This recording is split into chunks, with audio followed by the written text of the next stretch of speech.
J'ai acheté un vrai dinosaure de plus de 4 mètres sur internet et il fallait que je vous en parle. C'est probablement le premier épisode d'une série où on achètera les choses les plus dingues d'internet pour vous les montrer. Même si là on a commencé un peu fort. Alors vous voyez rien, mais c'est une dinguerie. Oui, on va parler de la tenue, j'y suis pour rien. En gros, c'est ce qu'on obtient quand on tape explorateur sur Amazon. Un peu déçu. Comme je l'ai acheté, je vais le garder. Je pense que tout le monde l'a remarqué, on est dans une cave. Mais pourquoi ? Parce que derrière moi, il y a un putain de dinosaure de 79 millions d'années et qu'il faut respecter le bon taux d'humidité pour le conserver à souhait. Et surtout, ce n'est pas n'importe quel dinosaure, c'est un mosasaure. Et pour ceux qui ne connaissent pas, un mosasaure, c'est ça.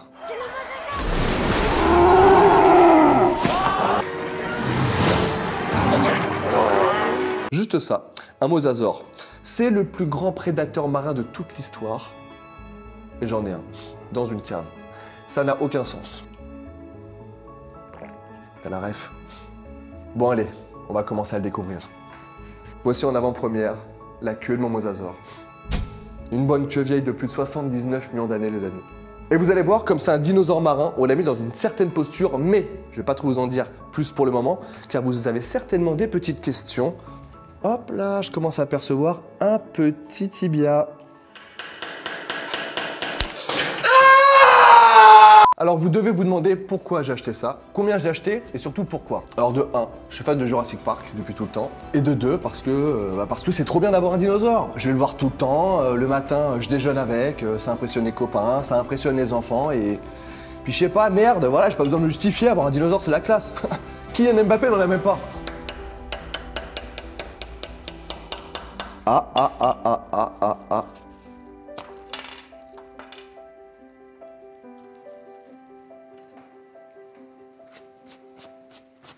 On avance.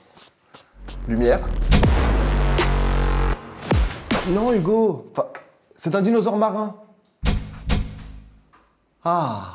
Comment on achète un dinosaure sur Internet? Alors c'est très simple. J'ai été sur un site d'enchères avec lequel je ne suis absolument pas partenaire. Je ne les connais pas, je ne collabore pas avec eux. Après, j'ai mon mail en description si jamais il y a un nouvel opus qui se prépare. Et après des mois de recherche, d'attente et d'offres refusées, c'est en ce jour béni du 6 août 2023, lors de la célèbre fête de la moule sur le port de Tréhigué, que j'ai reçu ce fameux mail m'annonçant que mon offre, mon enchère, avait été acceptée. Donc pour 8 000 € en France, en 2023, sur Internet, vous pouvez avoir ça. C'est à moi.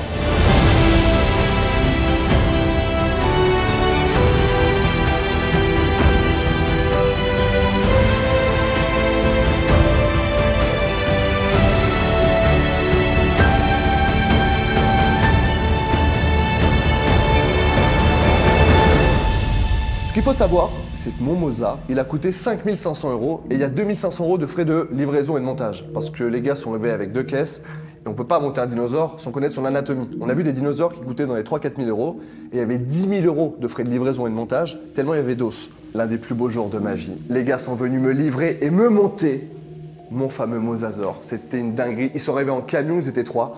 Il y avait des squelettes de dinosaures partout dans le camion, sous leur matelas, à côté du volant, enfin partout. Ils nous ont sorti des caisses où il y avait des crocodiles qui avaient plus de 30 millions d'années, avec une bouche énorme. Ils ont sorti plein de choses, même des minéraux incroyables, bref. Et je me rappelle, le premier truc qu'ils ont sorti, c'était l'armature en fer. Et du coup, c'est là où on découvrait pour la première fois un peu l'ondulation du dinosaure, à quoi il allait ressembler.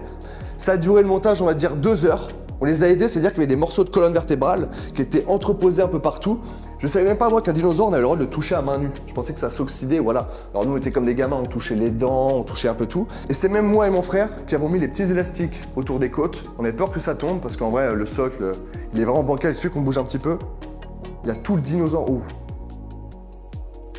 Pendant que la 3e personne était dehors et préparait une tagine pour tout le monde. Ça fait partie du prix, dans les 8 000 balles, la tagine était comptée. Alors faut savoir, c'est que c'est vraiment un bébé.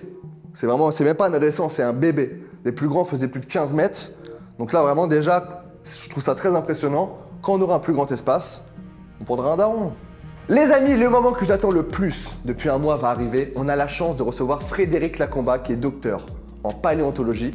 C'est aussi lui l'expert en France qui valide ou non les espèces vendues sur les sites aux enchères. Il va me dire si tout simplement c'est une pépite ou si je me suis fait arnaquer. Par exemple, il va me dire peut-être que ce dinosaure, en fait, n'existe pas. Il n'y a pas cette forme-là. Il va me dire, par exemple, que, je sais pas, cet os-là, bah, c'est un os de poulet. Je sais pas. Je vois que Frédéric arrive, on va l'accueillir.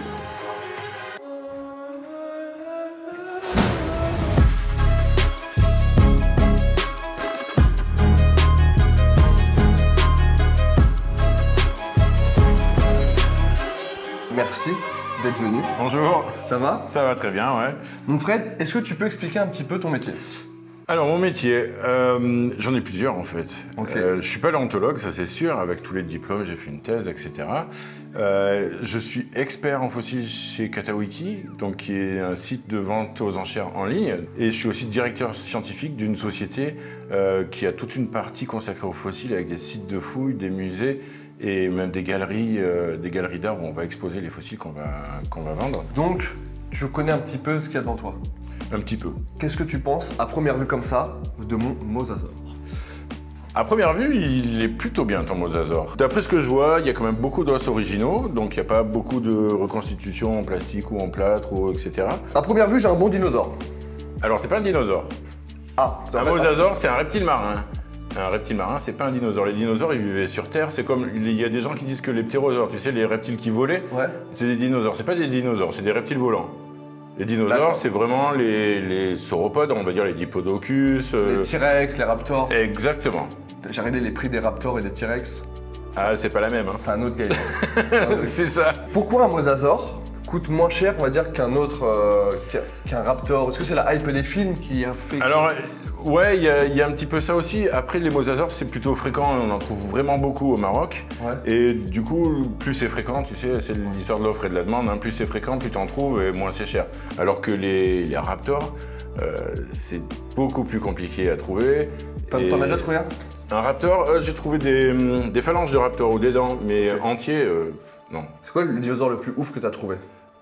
Oh bah, j'ai trouvé des os de T-Rex, un peu de Triceratops. Triceratops, c'est mon préféré. En fait, c'est le premier dinosaure qu'on voit dans Jurassic Park. Celui qui est blessé. Moi, mon amour des dinosaures est né là. Et c'est le premier dinosaure qu'on voit allongé, malade, avec sa grande corde. Et tu voulais le soigner? Je voulais grave le soigner. Peut-être je te montrerai un crâne un jour, tu verras. Mais je rêve de ça. Est-ce que là, du coup, on peut checker un petit peu les différentes parties? Bah, on peut checker un petit peu, genre, déjà, la colonne vertébrale. Moi, là, on est sur la queue. Alors, sur la queue, on voit déjà, il manque une partie de la queue. Ouais. Si tu regardes ici, tu vois, tu as juste le corps et le processus. Et en fait, ta queue, elle va pouvoir continuer un petit peu plus. Elle va s'affiner normalement avec les vertèbres. Après, si tu regardes chaque vertèbre, tu vois qu'il y en a qui ont un processus en haut, mais il va manquer celui du bas. Ou alors celui-ci, en fait... Un processus, c'est une barre. Pardon, ouais, c'est une... Ouais, en fait, c'est les excroissances osseuses, les épines, tu as plein de mots en fait, différents là-dessus. Celle-ci, elle est montée à l'envers, là, elle en a deux. Enfin, tu vois, il y a plein de petits défauts, on va dire, anatomiques, mais qui sont pas méchants dans le sens où ça peut se rectifier, en fait. C'est pas très méchant. Ce qui est important de voir sur ce genre de choses, c'est que tes os, ils sont vrais, quoi. T'as pas acheté du plastique. Et ça, déjà, c'est 90% de la valeur. Après, tous les petits problèmes anatomiques, c'est des choses qu'on peut résoudre, en fait. Oui. C'est-à-dire que ça peut se reprendre facilement. Je peux appeler un gars qui est vraiment chaud. Un préparateur, il va te le remettre droit. Ok, un ostéo, quoi. Un ostéo pour animal mort. Ok. C'est bizarre comme métier, mais... Mais tu sais, c'est comme paléontologue. Moi, ma fille, quand elle était petite, elle disait « Ah, mon papa, il est docteur ». C'est vrai, on est docteur en paléontologie. D'accord, ok. Mais sauf qu'on est docteur pour des animaux morts. Ouais, c'est très bizarre, ça. Ouais, on les soigne pas, mais... Le point positif, c'est quand même que tu as beaucoup d'os originaux. Et ça, c'est vraiment bien. Après, bon, les os sont pas entiers. Celui-ci, ça va. Sur les pattes, ça va à peu près. Sur les palettes natatoires. Hein, les phalanges? Ouais, c'est ça, c'est des phalanges. Elles sont plutôt bien. Il y a un petit peu de resto, on voit un petit peu de resto, tu vois. Mais ça, c'est normal, en fait. Tu peux pas avoir... un dinosaure à 100% complet, ça veut dire que de l'os. Tu es obligé de le recoller. Quand on retrouve un dinosaure, il est sur quelques centimètres, il est tout écrasé, il est cassé ou... Alors, pas forcément, mais ça arrive aussi que tu retrouves des dinosaures dans des concrétions ou dans une roche qui est très dure. Okay. Et du coup, pour le sortir, tu vas être obligé de casser des morceaux. Un os entier comme ça, c'est hyper rare. Ça arrive. Ouais. Et par contre, c'est juste magnifique quand tu vois un os qui a zéro fracture. Un vrai crâne. Un crâne, un fémur, tu vois. Fémur dinosaure qui est grand comme ça, sans fracture, le truc il est Nickel. Ouais, c'est comme la Joconde. Ce qui est intéressant, c'est de regarder les crânes, parce que les crânes, c'est ce qui est... si tu as juste une colonne vertébrale avec des palettes natatoires, c'est pas hyper intéressant. C'est le crâne qui va te donner l'importance du spécimen, on va dire. Donc le crâne, il est bien aussi, parce que c'est fait d'os original, c'est du vrai os. Hein. Après, tu vois les reconstitutions, c'est-à-dire entre deux os, il manque un petit peu d'os, donc du coup, c'était recollé, ce qui est tout à fait normal. Il y a des petits défauts ici, tu vois, cet os-là, il ne devrait pas être là, mais il devrait être un peu plus là. C'est des tout petits trucs, tu vois, on voit une dent qui a été cassée, elle a été recollée. Mais ça, c'est pas grave, les dents, elles sont vraies. Tu vois, là, il manque un petit bout de dent, etc. Oui, il y a un petit pet. Mais le crâne est bien, franchement, il est bien. Tu as même les dents du ptérygoïde, c'est-à-dire les dents qui sont à l'intérieur du crâne. Tu sais, comme pour les serpents, quand ils avalent quelque chose, en fait, tu as des dents qui retiennent. C'est pour pas que la nourriture puisse se rebarrer. Exactement. Oh la vache. Parce que s'il avale un poisson vivant et que le poisson il a la mauvaise idée de repartir, ben, il peut pas parce qu'il est accroché par ses dents à l'intérieur, quoi. C'est bien de les avoir aussi. Et là, on peut savoir, par exemple, c'est peut-être pas les os du même mosasaure. Alors, forcément, je pense pas, parce que au Maroc, c'est difficile d'avoir des individus entiers. Ouais. C'est pas comme un dinosaure aux États-Unis où tu trouves les carcasses allongées comme ça. Ils vont retrouver des os un peu éparpillés. Et du coup, c'est ce qu'on appelle un composite. C'est du vrai os, mais ça vient de peut-être plusieurs individus différents. Exactement, ouais. Même là, je vois que les vertèbres, tu vois, il y en a qui sont carrés, il y en a qui sont été taillés un peu en triangle. Enfin, je dis les vertèbres, mais... Ouais, c'est que en fait, ça, c'est pas collé dans le bon sens, ça devrait être collé comme ça. C'est des petits trucs, mais... Ça, c'est du poulet. Ça, c'est l'agneau. Par contre, t'es bon sur le mosasaure. C'est juste, après, c'est des questions anatomiques où il y a des petites retouches à faire, mais c'est franchement pas la mer à boire non plus. Après, tu peux toujours l'améliorer aussi, c'est-à-dire que le soclage, d'avoir un meilleur socle, une meilleure position. Bah là, ça tremble, et puis tu vois, c'est accroché avec des serflex. Il a un intérêt pour la science, ce mosasaure-là? Alors, pas franchement, parce que déjà, je t'ai dit, il y en avait beaucoup, des mosasaures. Ouais. Donc on en trouve beaucoup. Quand on en trouve beaucoup, tu vois, l'intérêt scientifique, il diminue un peu. S'il avait quelque chose de très particulier, peut-être, il aurait eu un intérêt. Après, l'autre point, c'est que vu que c'est un composite et que il est fabriqué avec plusieurs individus, du coup, tu peux pas vraiment l'étudier comme un mosasaure entier. Okay. Mais c'est pour ça aussi, en fait, que tu as le commerce des fossiles qui existe et que tout n'est pas fait pour la science. Et tu as des fossiles qui sont faits pour la décoration, pour le plaisir des individus.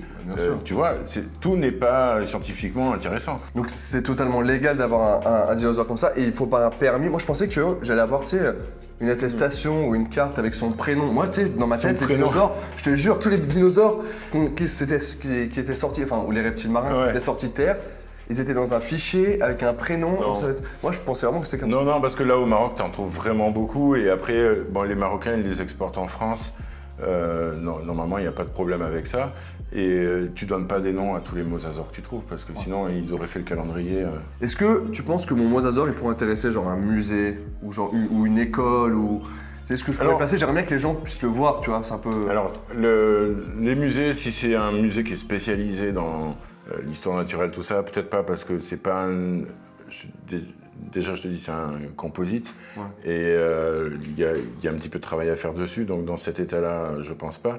Les musées, la fréquentation, elle baisse un petit peu, parce que c'est moins adapté aux gens, et c'est moins adapté aux enfants aussi, maintenant. Et du coup, c'est bien aussi d'apporter, ou de faire bouger le musée, on va dire, entre guillemets, jusqu'aux gens. Donc maintenant, tu peux trouver des dinosaures qui sont exposés dans des centres commerciaux, par exemple. En fait, c'est ça, je me tâtais. Moi, je me disais peut-être dans la mairie de ma petite ville où j'ai grandi. Oui. Il y a toutes les écoles qui sont autour. Et je me dis, les enfants, aller à la mairie pour les faire déplacer, voir ça un petit peu dans une vitrine, etc. Ça, c'est parfait. Et ça, c'est une très bonne initiative parce que tu n'as peut-être pas de musée dans la mairie. Non, exactement. Petite ville. Mais du coup, toi, tu vas apporter de la connaissance aux gens de ton village en le montrant à la mairie. Et je pense que tout le monde sera content de le voir. Donc ça, c'est une super initiative. Je peux que t'encourager à faire ce genre de choses. Je le ferai, je vais le faire. Du coup, moi, je l'ai acheté 8 000 € et je voulais savoir combien tu pourrais me l'estimer pour savoir si je me suis fait arnaquer ou si potentiellement j'ai le flair. Et je peux investir dans le mosasaure et en acheter un par an pendant 10 ans. Alors, déjà, tout ce qu'on a vu, je t'ai dit, la plupart des os, tu as 95% d'os original. Donc déjà, c'est un super point. Le crâne est vraiment pas mal du tout. Moi, c'est quelque chose que j'estime entre 7 et 12 000, quoi, quelque chose comme ça. Donc c'est plutôt pas mal comme prix, surtout que c'est un mosasaure, mais c'est une espèce qui s'appelle les Alisaurus. Donc c'est une espèce un petit peu plus rare, même si elle est très très fréquente, mais c'est un petit peu plus rare. Donc c'est pas mal. Moi, je dirais que c'est un bon achat pour ce prix-là. Après, si tu fais tous les travaux pour le remettre anatomiquement correct, parce qu'on voit qu'il y a pas mal de défauts. Si tu as un super socle fait par un professionnel, en fait, tu vas presque pouvoir doubler la valeur de ton mosasaure. Ah, incroyable. Ça, c'est pas mal. Oui, c'est bien. Tu sais que les dinosaures, maintenant, c'est un vrai placement financier. Ok, mais est-ce qu'il y a une hype depuis Jurassic Park ou ça fait quand même des années? Alors, quand il y a eu Jurassic Park, il y a eu une hausse des prix, des fossiles en général. Il y a eu une hausse des prix il n'y a pas très longtemps maintenant, il y a 4-5 ans, suite à la vente aux enchères d'un des T-Rex les plus connus qui s'appelle Stan. Chez Christie's. Exactement, qui est parti pour 31 millions de dollars. Mais je ne savais pas, moi. Ouais, c'est pour ça que je me suis rabattu sur lui. C'est ça. À la base. C'est ça. Les prix augmentent petit à petit tout le temps. Mais en même temps, c'est un truc qu'on ne reproduit pas. Là, par exemple, on m'a dit qu'il avait 79 millions d'années. Oui, c'est du Crétacé. Crétacé. C'est parce qu'on le trouve dans des couches géologiques qui sont datées de... On sait que c'est du Crétacé. Ah oui, on n'analyse pas l'os. On sait dans quelle couche il était retrouvé. Exactement.